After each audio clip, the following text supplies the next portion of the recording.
voltando a tratar das habilidades básicas para os conselheiros e conselheiras tutelares exercerem suas funções, suas atribuições, tratamos aí da capacidade de escuta, enfatizamos mais questões voltadas a essa questão que é fundamental: escutar, ouvir, verificar qual é o problema, qual é a situação que está sendo levada ao Conselho Tutelar. Saber, então, conversar com o outro, expor com clareza suas ideias, ouvir com bastante atenção as ideias da outra parte, ou da pessoa que está procurando o conselho, ou um adulto, ou uma própria criança ou adolescente, geralmente pessoas em situação de vulnerabilidade, situações de risco, onde o último recurso, muitas vezes, é procurar o próprio Conselho Tutelar. O contato com os cidadãos, com as pessoas, também com autoridades públicas e privadas, que podem trazer também soluções, encaminhamentos para as demandas, deve ser um contato respeitoso, sereno, numa linguagem, então, que seja respeitosa. É imprescindível argumentos racionais, informações precisas, não ficar com boataria, conversar para entender, para fazer, para encaminhar, para atuar diante de cada situação. Organizar com antecedência a conversa, o diálogo, as próprias reuniões, o que se quer alcançar naquela conversa, naquela entrevista com a pessoa que está procurando o conselho para levar uma situação, como resolver a situação, com quem conversar, como encaminhar o caso, quais os argumentos devem ser utilizados, marcar sempre com antecedência um horário, ser pontual, ser educado, ser objetivo nas suas questões, ilustrar sempre com argumentos, com dados numéricos, se possível, ou também depoimentos objetivos de pessoas que estão envolvidas diretamente na situação que está sendo debatida. Outra habilidade básica do conselheiro é o acesso à informação. Claro, ele tem que ser também uma pessoa que está sempre lendo jornais, verificando mudanças no próprio Estatuto da Criança e do Adolescente, toda a legislação da área social, sempre está atualizado em questões relacionadas aos direitos humanos da infância e juventude, ir em palestras, ir em atividades, em seminários, está sempre se capacitando, se formando, até para conseguir, melhorar a sua formação pessoal e também, com isso, a sua habilidade de atuação enquanto também agente social, enquanto conselheiro tutelar.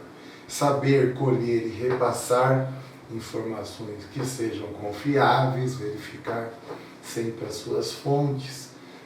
O maior número de pessoas devem ter acesso também às informações que sejam úteis e fundamentais para a promoção dos direitos de crianças e adolescentes. Por isso que é importante o conselheiro dar palestras em escolas, em associações comunitárias, mostrar para as pessoas qual é o papel do Conselho Tutelar, que é um órgão de proteção e de garantia dos direitos de crianças e adolescentes, e não um órgão de repressão, como muitas vezes é confundido. É um erro, então, reter as informações ou divulgar informações também incorretas, com procedência duvidosa, boatos. Isso também mostra aí uma falta de qualificação do profissional que faz, podendo, então, induzir pessoas a erros e atuações equivocadas diante de fatos aí que sejam até inverídicos.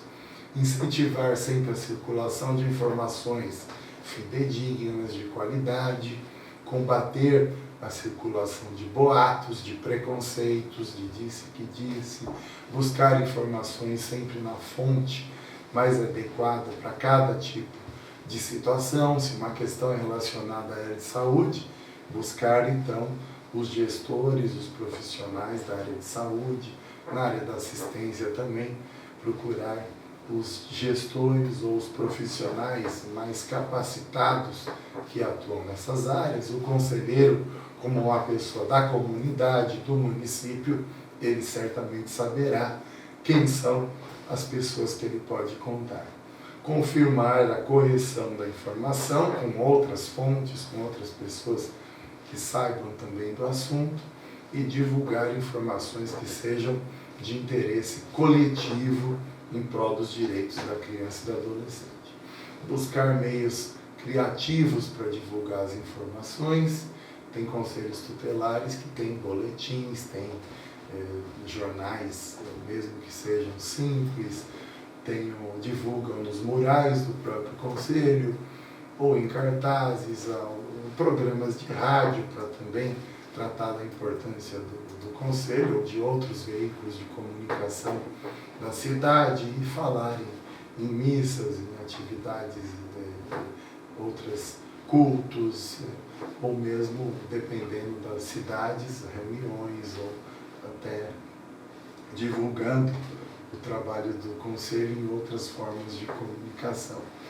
Acesso aos espaços de decisão, saber chegar às pessoas que tomam decisões, saber chegar então ao prefeito, aos secretários, aos juízes, aos promotores, aos dirigentes de entidades sociais, nos serviços de utilidade pública, sempre preparar essas reuniões com as autoridades com antecedência, ser bastante objetivo, buscar soluções a problemas comunitários e adiante também sempre respaldado nos direitos previstos então na Constituição, no Estatuto da Criança e do Adolescente.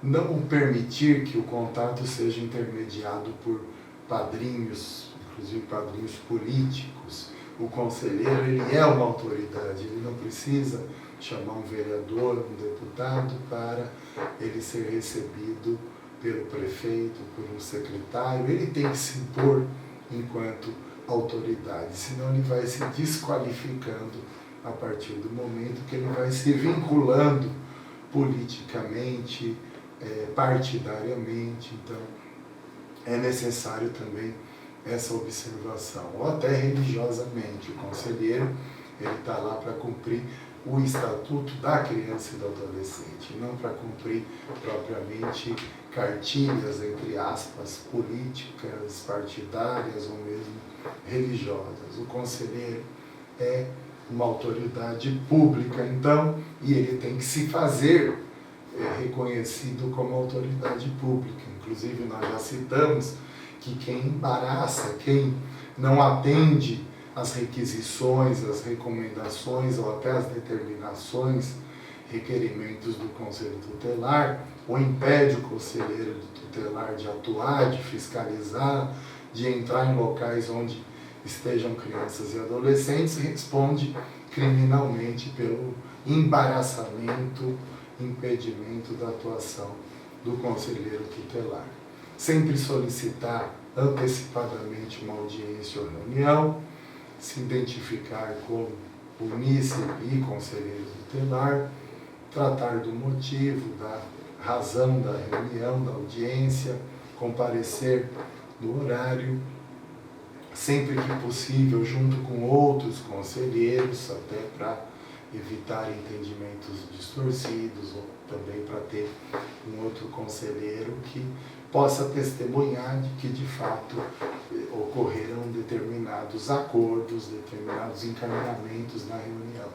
Registrar por escrito, principalmente os resultados da reunião e da audiência com autoridades.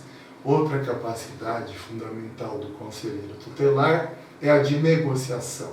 Saber quando ceder ou mesmo quando não ceder frente a algumas posturas, argumentos de pessoas com poder decisório, sem que isso signifique, claro, deixar de lado o objetivo do próprio conselheiro, deixar de lado os seus compromissos, deixar de lado a lei. Ele tem que sempre pautado na lei, é necessário então ter essa capacidade também de chegar em acordos, de negociar em prol sempre da efetivação dos direitos da criança e do adolescente, nunca negociar para deixar de lado os direitos de crianças e adolescentes. E é fundamental, então, numa negociação, o respeito mútuo entre as partes, não se deixe levar por questões paralelas e que não sejam questões principais. Existem os objetivos aí que são estratégicos nessas discussões, evitar reações emocionais, ressentimentos e outras questões até que tenham vindo antes da própria posse, antes do conselheiro se tornar aí uma autoridade pública. Então ele tem que deixar de lado também se ele tem divergências que são anteriores a ele assumir o cargo, então nunca pode agir por motivos emocionais, por motivos de vingança, por motivos de disputa político-partidária ou mesmo religiosa. Utilizar sua capacidade de interlocução, de diálogo, ter objetivos centrais nessas negociações para se chegar em acordos, em soluções, identificar com antecedência quais são os caminhos, os encaminhamentos possíveis para os objetivos a curto, médio e longo prazo serem alcançados, prever de antemão quais podem ser os argumentos do seu interlocutor e preparar-se para a discussão dos seus objetivos, as discussões de como resolver as demandas. Ouvir sempre atentamente os argumentos do interlocutor, apresentar seus contra-argumentos com serenidade, de forma objetiva, evitar atritos, evitar provocações, evitar insinuações, desrespeitos, ironias e conflitos que podem depois se tornar insuperáveis, e sempre ter, claro, o bom senso. Outra habilidade fundamental é administrar o tempo, administrar eficientemente o tempo, permitindo que o conselheiro tenha até o equilíbrio entre a sua vida profissional, a sua vida pessoal, saber também separar isso. O conselheiro tem família, tem filhos, tem crianças. Não adianta ele ser um ótimo conselheiro para as crianças e adolescentes que procuram o conselho e ele não cuidar dos seus próprios filhos também. Então ele também tem que levar em conta a sua vida pessoal, compatibilizando com a sua vida profissional, melhorar também a sua produtividade, ter o mínimo de estresse, e isso depende também da sua adequada administração do tempo. Então, é necessário também ter essa preocupação com relação a essa organização. Organizar os postos de trabalho, o local onde o conselheiro trabalha, a sua sala, a mesa, os seus arquivos, dar uma outra utilidade, doando ou remanejando o que ele não usa mais, ou jogar fora o que não presta mais, o que não serve mais, melhorar o sistema de arquivamento, de preferência também contando com o apoio da própria prefeitura. É necessário que a prefeitura disponibilize funcionários para a recepção nos conselhos tutelares, para organizar os arquivos, para a limpeza da sede do conselho.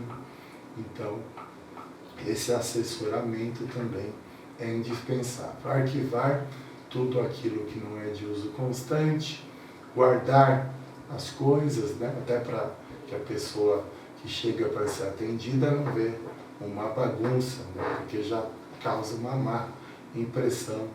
Acha que o seu caso vai ser mais um papel ali numa pilha e que não vai ter o acompanhamento e encaminhamento adequado. Então nós retornamos no próximo bloco para continuarmos a tratar aí das habilidades básicas para o cargo de conselheiro tutelar.